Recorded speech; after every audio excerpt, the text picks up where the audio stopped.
cuman yang nggak boleh apa? Ngelanggar syariat nggak?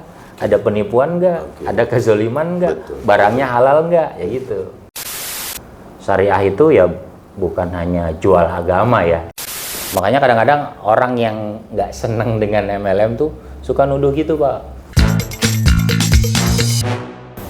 Oke, bismillahirrahmanirrahim. Assalamualaikum warahmatullahi wabarakatuh. Waalaikumsalam warahmatullahi Apa kabar Pak Fauzan? Sehat, alhamdulillah. Gimana Pak Jab, sehat ya? Alhamdulillah, sehat selalu Tambah kita, seger Pak. aja nih. Oh iya dong. Iya. Propolis, Ustaz.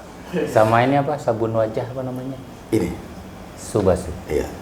Ya sepertinya kita langsung promosi ini produk. Langsung, jangan lama-lama. Oke, ya pada hari ini kita coba untuk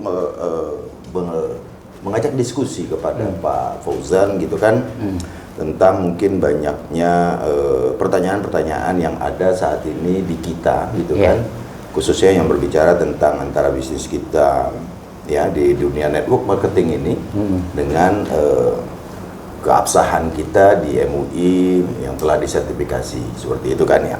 Tapi sebelum saya bertanya kepada beliau gitu kan, saya juga mencoba untuk memperkenalkan seorang tamu kita yang luar biasa pada saat ini adalah Pak Fauzan Sugiono, LC.MAG.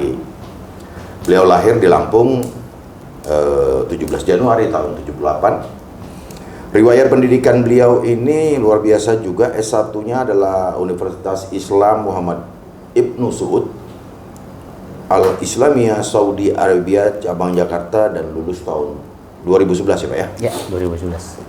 S2-nya di Institut Ilmu Al-Quran IIK Jakarta lulus tahun 2016 dan pada saat ini mendapatkan aktivitas dan pekerjaan beliau adalah pembina Yayasan Sinergi Pemuda Indonesia di Depok, pendidikan kader ulama MUI Depok tahun 2016 dan ketua Forum Dai Muda Depok, dosen di Sekolah Tinggi Agama Islam Al-Hikmah Jakarta, anggota Dewan Pengawas Syariah DPS PT Basu, dan pengurus ICMI Ikatan Cendekiawan Muslim Indonesia Depok tahun 2022 sampai dengan 2025. Seorang pengisi kajian Islam keislaman di Jabodetabek dan sekitarnya, dan sertifikasi kompetensi yang dimiliki, sertifikat Dewan Pengawas Syariah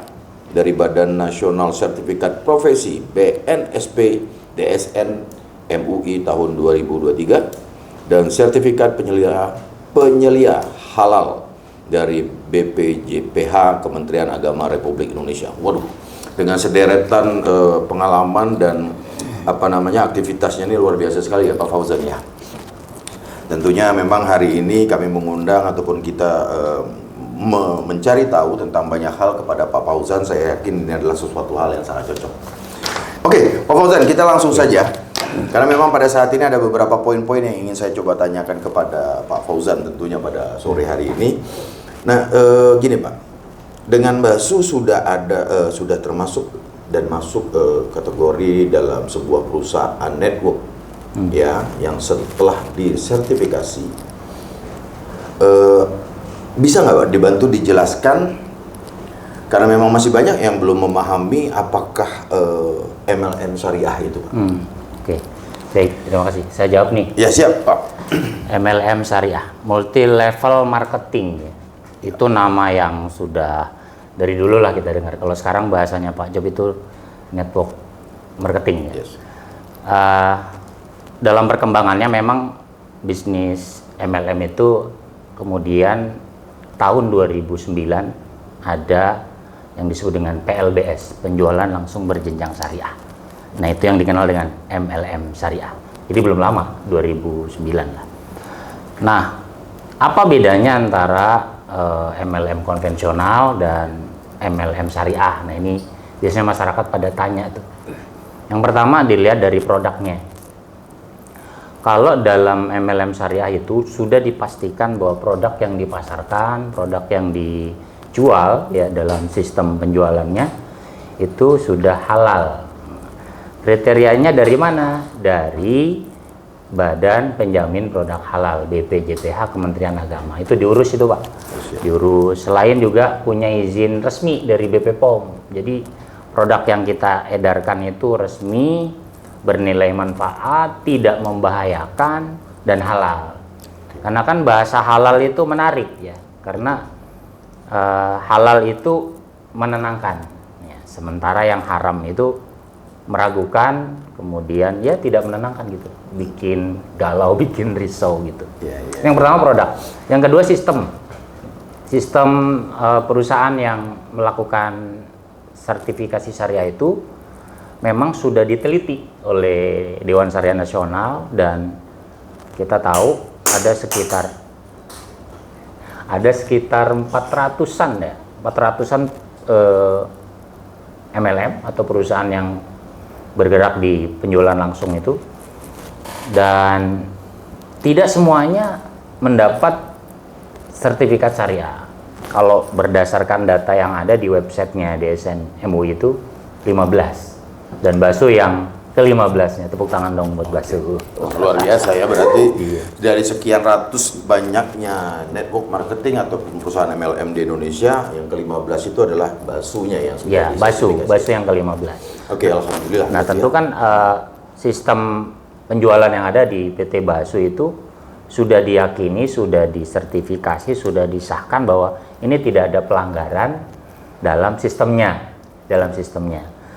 Itu yang kedua. Terus yang ketiga marketing plan-nya. Ya, marketing plan-nya itu kayak bagaimana sistem penjualan di dalamnya, kemudian bagaimana jalannya perusahaan ketika seremoni dan sebagainya. Itu harus mengacu kepada fatwa. Fatwa dari mana? Fatwa Dewan Syariah Nasional nomor 75 tahun 2009. Nah, itu ada 12 poin. Itu nanti bisa dikembangkan. Artinya dalam setiap aktivitas apapun di PT Basu, semenjak dia menyandang nama syariah di belakangnya, tentunya harus selalu mengikuti ketetapan yang telah diberikan, seperti itu ya Pak? Betul. Oleh karena itu ditambah satu lagi nih Pak Job. Oke. Apa satu lagi? Bahwa MLM yang sudah syariah itu menempatkan Dewan Pengawas Syariah. Kalau MLM konvensional nggak ada. Oke. Ya, Dewan Pengawas Syariah itu kayak saya ditempatkan di PT Basu sebagai wakil dari DSN, Dewan Syariah Nasional Majelis Ulama Indonesia, untuk mengedukasi, memantau, menjawab pertanyaan, memberi nasihat, ya, konsultasi jikalau memang perusahaan-perusahaan ini atau Basu ada kendala, ada yang ingin ditanyakan, kan biasanya seperti itu. Nah, kami hadir di sini dalam rangka mengawal pelaksanaan fatwa tersebut dilaksanakan atau tidak. Seperti itu Pak. Luar biasa ya Pak ya. Jadi memang hari ini juga sekaligus kita juga ingin menyampaikan kepada para pemirsa pada saat ini yang menonton video ini, bahwa memang Anda juga tidak perlu khawatir bahwa memang seperti yang dikatakan Pak Fauzan tadi, apapun aktivitas yang terjadi di dalam PT Berkah Amanah Selalu saat ini, selalu karena didampingi ataupun diawasi oleh Dewan Pengawas Syariah, berarti memang segala sesuatunya itu yang akan kita jalankan, yang akan kita turunkan, yang akan kita luncurkan selalu berkoordinasi dengan Dewan Pengawas, sehingga memang akhirnya bisa menunjukkan bahwa memang menjaga akan kehalalan dan sebagainya, seperti itu ya Pak ya, dari sistem dan sebagainya.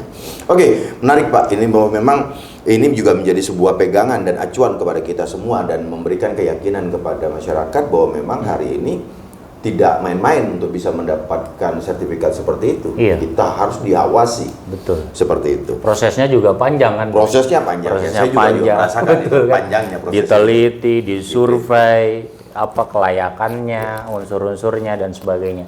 Baru keluar itu sertifikat. Jadi mohon ini dijaga betul ya. Dijaga betul semua stakeholder, semua mitra Basu. Bahwa ini adalah bisnis MLM syariah yang mudah-mudahan membawa keberkahan yang lebih besar lagi di masa depan. Amin. Ya, nah ini menarik ini, dari sebuah pertanyaan yang saya sampaikan bisa diulas begitu panjang sehingga kita memberikan satu dampak ataupun pengertian kepada kita bahwa memang perusahaan kita memang tidak main-main tentang hal seperti ini. Memang betul-betul kita menjaga hal itu. Baik Pak. Oke, kalau kita berbicara lagi Pak, saya lanjutkan lagi untuk pertanyaan berikutnya.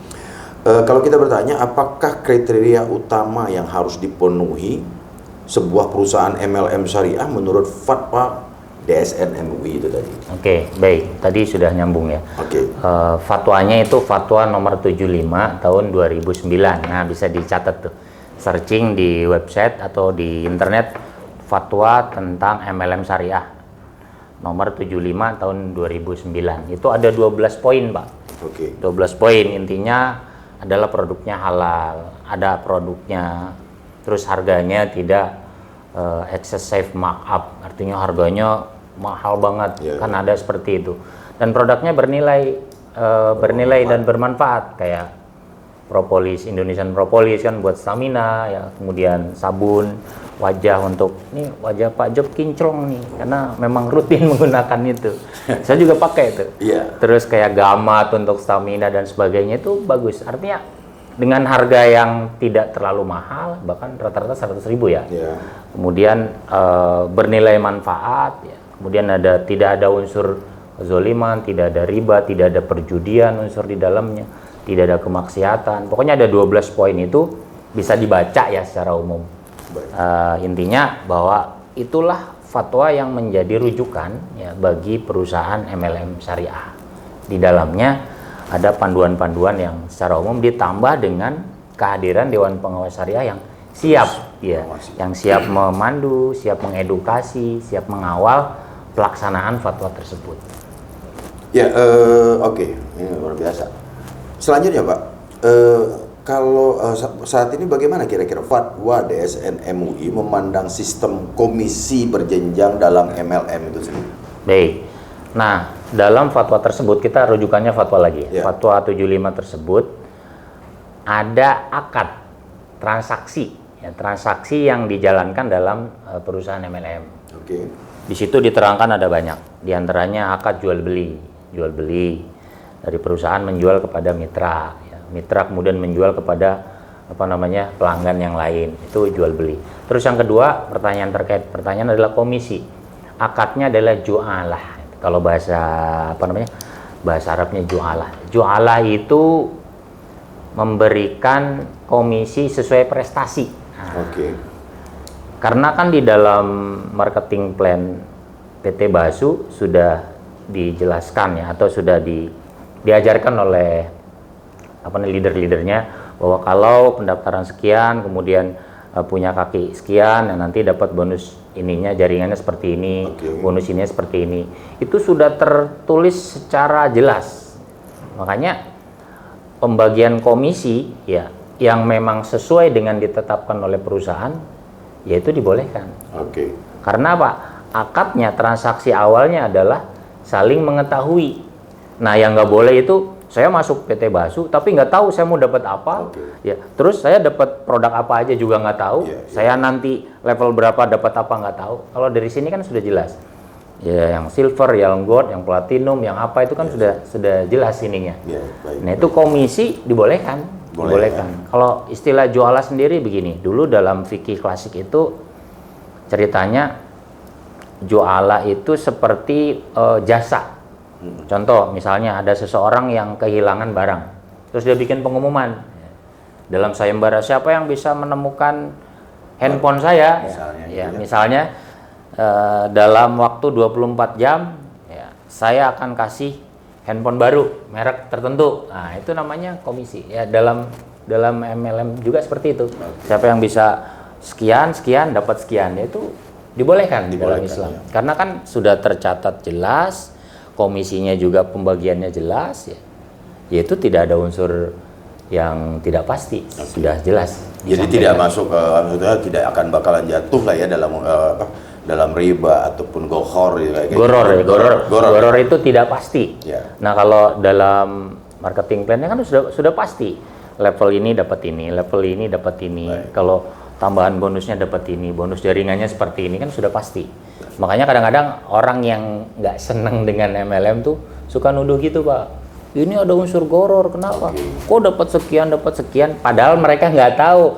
Itu sudah tercatat dalam marketing plan perusahaan. Jadi kalau sudah tercatat dalam marketing plan perusahaan, ya tidak ada unsur goror itu. Artinya ini pasti akan menjawab dari segala keraguan yang terjadi di luar, mungkin tentang kondisi seperti itu, bahwa ya dengan adanya ini berarti kita memang sudah memastikan bahwa memang tidak ada unsur itulah yang menjadikan kita bisa masuk dan bisa diberikan sertifikat itu tadi. Betul, betul. Ya. Oke. Ini luar biasa lagi. Pak, sekarang saya mau bertanya lagi. Kadang-kadang kita lihat pandangan dari masyarakat dan ulama terhadap MLM syariah itu. Bagaimana kira-kira pandangan mereka pada saat ini gitu, Pak? Baik. Yang pertama, dalam konteks fikih ya, baik fikih klasik atau kontemporer, itu pasti ada perbedaan. Karena fikih itu kan imamnya ada 4. Syafi'i, Maliki, Hambali, Hanafi, itu kan mereka berbeda pendapat. Nah, kalau dalam konteks fikih muamalah, fikih tentang jual beli, tentang bisnis, MLM itu yang terkenal gitu ya. Ada MLM yang dibolehkan, ada yang mengharamkan. Para ulama itu ada yang menghalalkan, ada yang mengharamkan. Kenapa? Ternyata kalau kita lihat dari perkembangannya ya, biasanya ulama-ulama yang mengharamkan itu ulama dari Timur Tengah. Karena bisnis MLM itu tidak berkembang di sana. Kenapa? Ternyata ketika diteliti oleh peneliti yang konsisten terhadap MLM, ternyata di sana perkembangannya adalah MLM yang berkembang itu money game. Jadi cuma ngumpulin uang, barangnya kagak ada, uangnya dibagi-bagi ke anggotanya, uangnya habis, bubar. Itu haram kan, nggak boleh. Oke. Kalau money game itu jangankan secara agama, secara undang-undang kita juga. Iya, betul. Ya dibolehkan, undang-undang perdagangan, ya. Bahkan iya. undang-undang tindak pidana juga money game itu sudah nggak boleh, apalagi skema Ponzi dan sebagainya yang ramai lah kemarin itu sudah jelas dilarang kan. Nah itu yang berkembang di Saudi atau di Timur Tengah itu MLM yang jenisnya adalah malah modelnya seperti itu ya? Modelnya money game, jadi pendaftarannya gede, barangnya kagak ada, bagi-bagi dari uang pendaftaran itu money game jelas. Nah sementara dalam Islam kan nggak ada seperti itu, barangnya ada, ya. Bahkan nih kalau di PT Basu pendaftarannya 0 malahan, ya kan, kecuali kemudian beli barang kan, ya beli barang 100.000 langsung jadi member seperti itu. Nah sehingga kemudian pandangan yang mengharamkan itu dilihat dari konteks perusahaan yang berkembang saat itu. Nah kalau di Indonesia memang Dewan Syariah Nasional Majelis Ulama Indonesia itu sudah meneliti panjang itu Pak. Karena Majelis Ulama Indonesia itu bukan perorangan, dia berisi dari ormas-ormas yang ada NU, Muhammadiyah, Persis, Al-Wasliyah, semua ormas yang ada di Indonesia ambil perwakilannya satu-satu, duduk bareng, ayo pecahkan masalah ini. Artinya logikanya gini, kalau pendapat saya sendiri dengan pendapat ulama yang banyak, kemungkinan benar yang mana Pak? Benar yang ulama banyak kan? Nah seperti itu, sehingga itu yang menjadi pegangan kita, apalagi kita kan di Indonesia. Pegangan untuk fatwa kaitannya MLM syariah, jual beli, muamalah, ya dari Dewan Syariah Nasional. Seperti itu. Ya pasti dalam pendapat fikih itu ada yang boleh, ada yang nggak boleh. Cuman kita tinggal ikut yang mana. Kalau menurut fatwa Dewan Syariah Nasional kita ikut itu, ya berarti MLM yang sesuai dengan fatwa itu ya boleh. Ya, seperti itu. Iya. Jadi memang sudah ada seperti itu ya Pak ya, atas dasar kumpulan pembicaraan orang ramai untuk menentukan itu iya atau tidak dan sebagainya. Waktu memang sudah melalui sebuah proses panjang juga untuk bisa menentukan sebuah fatwa. Betul, iya. Apa itu tadi. Jadi lahirnya fatwa itu enggak serta-merta. Ada pertanyaan dari masyarakat, kemudian masuk, ya, kemudian dibuka literatur klasiknya, dibuka undang-undang yang ada di negara kita, terus bagaimana dicari solusi hukumnya, ya, sehingga di Dewan Syariah Nasional itu bukan hanya menghukumi tapi ngasih solusi. Kan ada sebagian yang cuman bisa menghukum, ini nggak boleh, solusinya apa? Nggak tahu.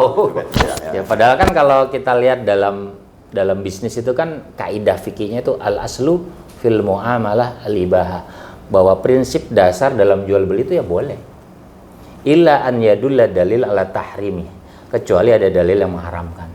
Jadi awalnya dalam bisnis itu boleh, ya boleh, MLM ya boleh, cuman yang nggak boleh apa?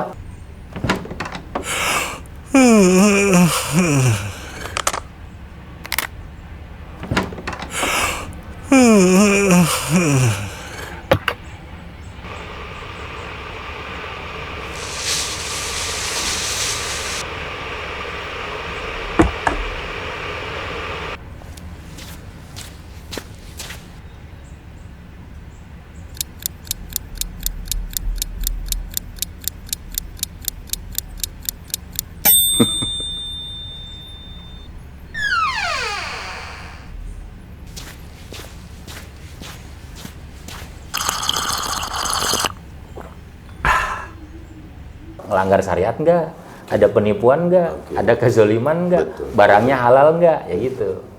Jadi balik kepada setuju dan tidak itu ya pasti ada lah dalam masyarakat. Iya, iya. Tinggal pegangan kita yang mana. Kalau di Indonesia ya rujukannya Dewan Syariah Nasional Majelis Ulama Indonesia. Iya. Jadi organnya dari Majelis Ulama Indonesia. Jadi sudah mulai terkuak nih ya. Jadi pembahasan yang kita lakukan pada sore hari ini memang sedikit lebih banyak memberikan informasi kepada teman-teman semua bahwa memang ya seperti inilah adanya kita dan seperti inilah peninjauan yang terjadi dan beginilah kita akhirnya dengan harus mengikuti dengan aturan yang dimiliki dari Dewan Pengawas Syariah. Oke, Pak. Bertanya lagi saya langsung ada batasannya nggak Pak tentang masalah penjualan produk ataupun layanan dalam MLM syariahnya ini tadi, batasan-batasannya itu seperti itu.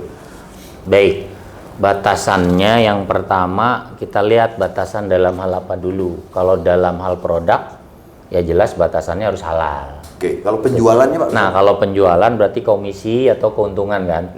Nah, kalau dalam Islam itu keuntungan itu bahkan diserahkan ke mekanisme pasar. Harga itu diserahkan ke mekanisme pasar yang ada. Innallaha huwal musa'ir itu dalam hadis, sungguhnya Allah yang menentukan harga.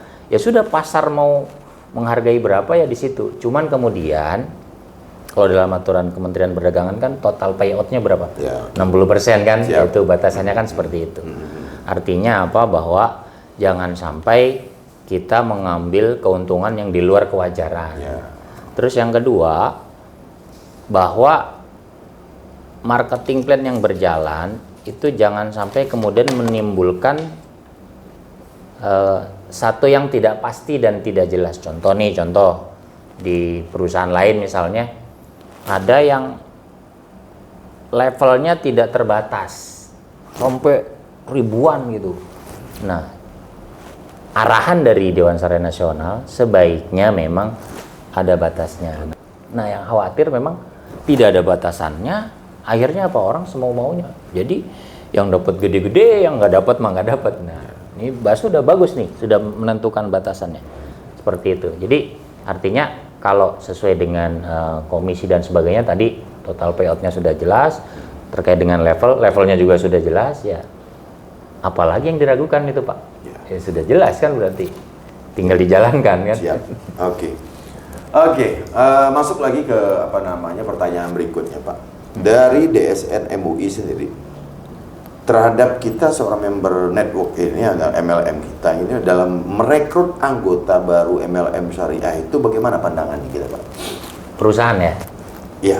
Perusahaan Dari atau... DSN MUI-nya pandangannya kalau kita merekrut anggota baru dalam MLM syariah ini sebaiknya seperti apa yang harus kita lakukan? Oke, baik. Balik lagi ke aturannya di Fatwa 75 tadi. Itu ada aturan bahwa ketika melakukan rekrutmen member atau mitra, satu, tidak ada unsur yang intinya mengobral janji-janji palsu. Artinya, kamu sehari di sini langsung dapat 1 miliar, itu bohong banget itu Pak. Siap. Artinya gini, bahwa dalam merekrut member baru boleh memotivasi untuk semangat, boleh banget itu. Tinggal caranya bagaimana, tapi yang jelas bahwa apa yang dimotivasikan, apa yang disampaikan itu terukur, bisa dijangkau, kan mungkin itu sudah jelas. Betul, ya. Ya, tidak ada unsur penipuan, ya, eksploitasi, eksploitasi dan seperti itu. Itu seperti aturan dalam Asosiasi Penjualan Langsung Indonesia juga.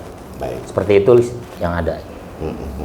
Baik ya. Jadi ya ini juga suatu pembelajaran. Jadi kita tidak terlalu bahasanya itu bluffing ataupun terlalu meninggi-ninggikan, gitu kan, seperti itu, ataupun terlalu overlapping lah dari sesuatu yang mungkin hari ini yang kita tetapkan gitu kan. Dan penerapan akad-akad dalam transaksi MLM syariah ini seperti apa Pak? Oke, penerapan akad-akad itu biasanya kita lihat dari kode etik perusahaan. Kode etik perusahaan kan di Basu ada ya kode etiknya, misalnya tidak boleh member itu mengambil jaringan lain, pindah semaunya, terus mengiming-imingi, ayo pindah ke jaringan saya, nanti kamu dapat ini, itu yang seperti itu tidak dibolehkan. Artinya kalau dia sudah keluar, sudah off, kemudian Bapak ambil, itu itu nggak jadi masalah. Ini kalau masih sama-sama aktif ini nggak boleh. Oke, itu nggak boleh ya. Nggak boleh seperti itu. Nah, sehingga dalam penerapan akad-akad itu yang pertama tadi jual belinya jelas, barangnya ada. Yang kedua komisinya ada, tadi dalam marketing plan-nya juga sudah dikasih mau dapat apa, level ini dapat apa, itu sudah jelas. Atau akad-akad lain misalnya hibah. Ya misalnya Basu suka ngadain promo itu kan hibah itu. Itu akad hibah, boleh kan memberikan, kemudian pada ngikut dikasih hadiah, ya boleh itu. Boleh itu ya. Boleh itu bagian dari akad-akad dalam fatwa 75 tadi, ya, seperti itu. Nah, tentu kan semuanya mana yang mau diprioritaskan di Basu ini. Misalnya seorang member ini prioritasnya dia pengen nambah penghasilan, ya sudah berarti akad komisinya ini dia harus fokusnya ke situ, ya. Artinya kemudian bagaimana dia merekrut anggota, bagaimana merawat anggota yang sudah ada, mitra yang sudah ada, kayak home sharing dan sebagainya itu dijalankan terus, ya. Sehingga saya kadang suka melihat bagaimana para leader-leader Basu itu luar biasa ya, ketika menyampaikan, ketika perjuangan lah itu. Jadi orang-orang yang awal itu betul-betul teladan lah. Karena kan bisnis MLM itu bisnis duplikasi. Ini kalau istilah orang ATM, amati, tiru, modifikasi. Itu aja sebenarnya. Apalagi misalnya kita punya upline yang ngayomin, yang membina, membimbing, wah insya Allah syarat untuk kesuksesannya sudah terpenuhi itu. Tinggal waktunya saja kan. Seperti itu.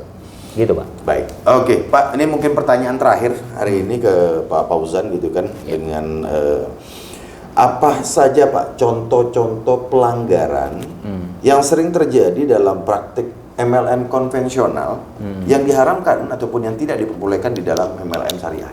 Oke, yang pertama nggak ada produknya. Oke. Ya, atau produknya ada tapi abal-abal. Abal-abal, asal ada. Asal ada. Terus yang memang santer itu ya pendaftarannya gede. Itu udah pelanggaran banget itu. Pendaftarannya gede, barangnya nggak ada. Nah, yang sering terjadi kemudian jadi money game. Money game itu ya cuman ngumpulin uang pendaftaran, bagi-bagi. Kalau nggak ada yang daftar, collab. Dan itu kasus kayak gitu banyak banget Pak. Banyak banget sistem Ponzi dan sebagainya. Itu pelanggarannya. Terus penipuan juga ada. Jangankan MLM ya, investasi bodong juga banyak Pak. Dan ternyata masyarakat juga masih senang yang seperti itu. Nah ini jadi pertanyaan. Nah itu dia. Senang juga itu masyarakat. Nah itu dia. Karena logikanya kan masyarakat pengen dapat yang banyak, besar, waktu singkat. Nggak ada. Yang ada mungkin pelihara babi ngepet kali Pak, itu cepet kaya kali ya. Ada second-nya ada. Kali ada. Artinya bahwa kalau dalam kaidah itu ya al jaza fi jinsil amal. Sungguhnya komisi, bonus itu sesuai dengan kerja yang kita lakukan. Yaitu kalau kita kerjanya benar, maksimal, ya nanti Allah yang ngatur itu. Tinggal waktunya saja kita suksesnya kapan gitu.